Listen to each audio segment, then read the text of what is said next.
Alright, here we are on the test server and we're going to take a look at the new daily mode which is currently being trialed. I'll put a link to the test server in the description if you want to give it a go yourself.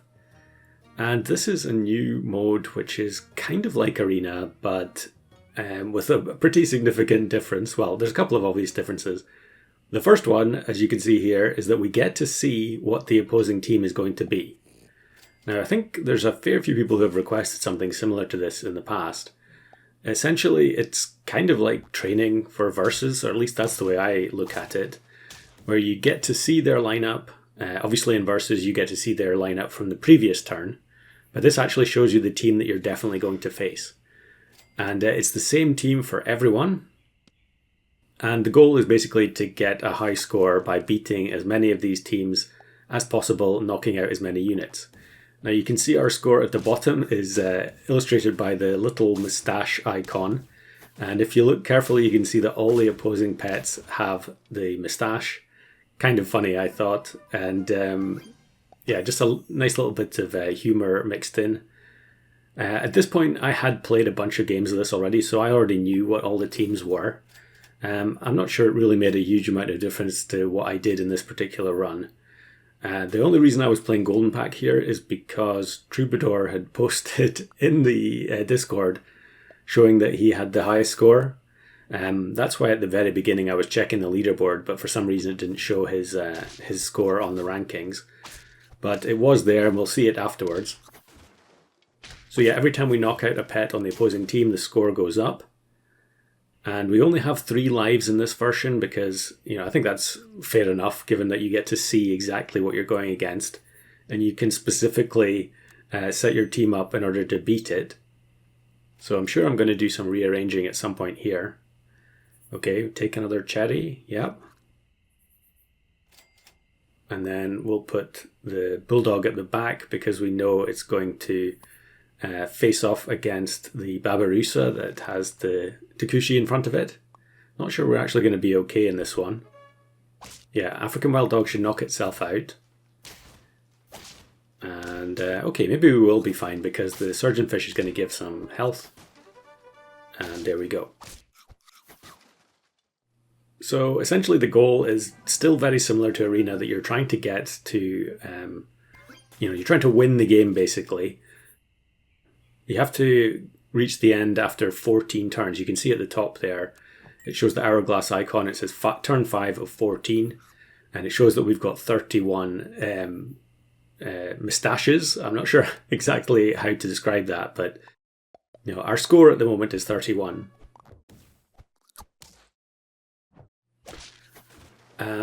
And so I guess it doesn't really matter if you draw every round, because the winning and losing is really just determined by getting to the end and the score that you've collected along the way.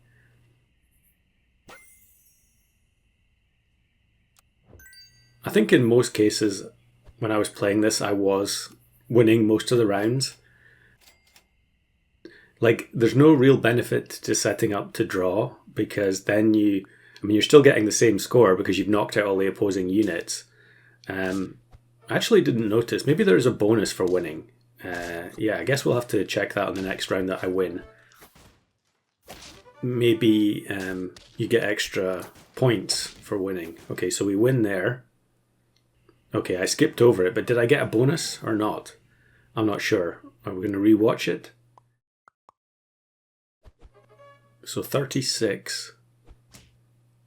And yeah, they've only got 5 units, so we should go up to, what is it? 42? No, 41. So 41, did we get a win bonus or not? Yes, we did. So that makes sense, more of an incentive to actually try and beat the team opposite you rather than tie. And I guess I'm reverting to type here, going for the Stoat cell later on in Golden Pack. I think Golden probably is one of the better packs to play in this kind of mode, where you've got a lot of tech options and you don't have to heavily scale your team. So in theory you should be able to rearrange to beat quite a range of different teams, as the Fig actually activates the the bat there. Looks like we're going to win this one as well. Now, I believe the teams that we're facing here are actual teams from the past. You know, they're essentially copies of players' teams that have been taken from the live database. And I guess the idea is that they're going to change every day. So, you know, you'll be able to play this challenge on every different pack if you want to. And then the next day it will be a completely different challenge. I think that's quite nice because it means that, you know, if you don't like the current weekly, there's still something different to check in every day if you still want to play some SAP. I know it can be very frustrating if you're a weekly only player and you get a pack that you just couldn't care less about, or maybe the pack doesn't have any new achievements for your collection. So I think the leaderboard aspect is nice as well. You can definitely you know, have a bit of fun messaging people, showing that you've beaten their high score. Okay, we sell the stoat into Crane, which is completely useless. We can't transform it like we could in customs. So I think I'm actually just going to get rid of it and look for something else. Yeah, we'll just take the 4 gold and then we get the Nyala. So bring that in and then probably get rid of the Bulldog. Slightly awkward ordering. We don't want the Nurse Shark to be the last unit left on the team. Or maybe I'm going to make that mistake. Okay, here's an example of a situation which would never happen in Arena. But here we can actually deliberately play the Honeydew Melon on the Nyala in 4th position because it will knock out the Sumatran Tiger. Now, if that happened in Arena, it would just be random, obviously. But here we can deliberately engineer it so that we get the maximum benefit. Unfortunately, the backline unit does get knocked out, so we ended up losing.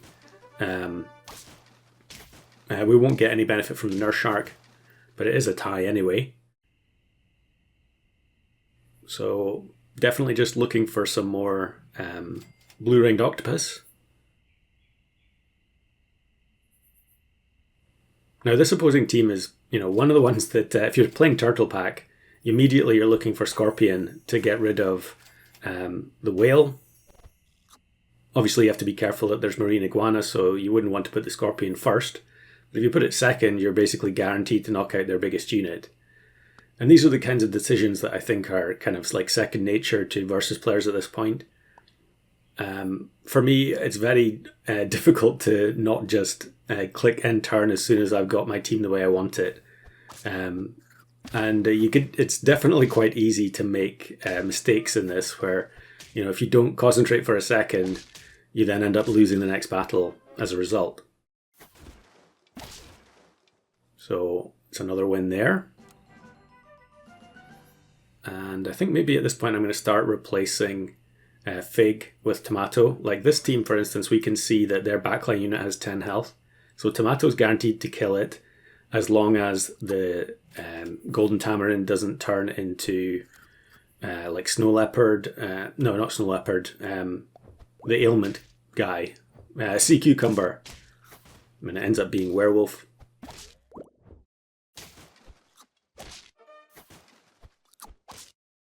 Now, something I've seen a bunch of people ask about this already is, you know, are these runs generated from a seed? So, you know, if you play the game once, will you get the exact same shops again? The answer is no, it's going to be random, which means that you do get like replayability. You can play the same pack multiple times and try different strategies against these set teams.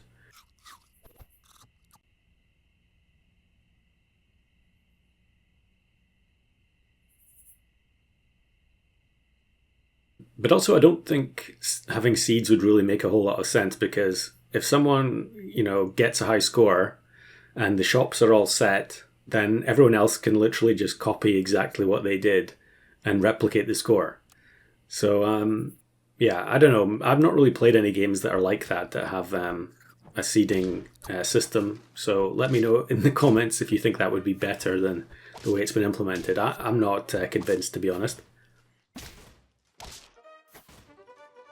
But yeah, here again, we're going to win. I think, yeah, it's definitely a bit less satisfying to beat a team where you get to see what their lineup is beforehand.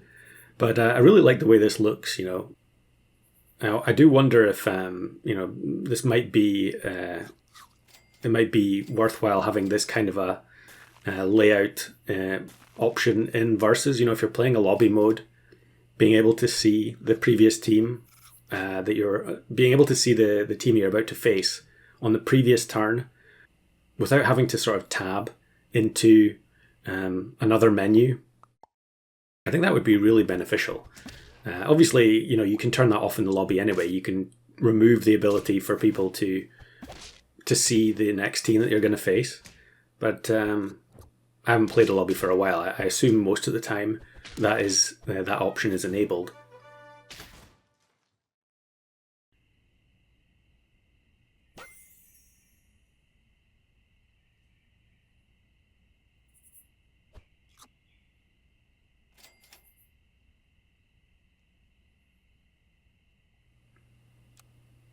So yeah, very big unit here. We're on turn 14, so the game is going to be over no matter what. It doesn't matter if we lose or win. In fact, yeah, there's no point in me freezing anything because even if we draw, the game is over. So kind of force of habit there. But it's another one where they've got the turtle at the back that's going to get wrecked by Tomato. In fact, actually, that team got Walrus in the previous turn, and they get another one here. So we end up winning 111 mustaches, and then look away if you don't want any spoilers for the final boss. Now, I believe this has already been changed on the test server, but lastly you get to face this treasure chest that just keeps on respawning. And very quickly, Freets pointed out that there's an infinite here with certain builds.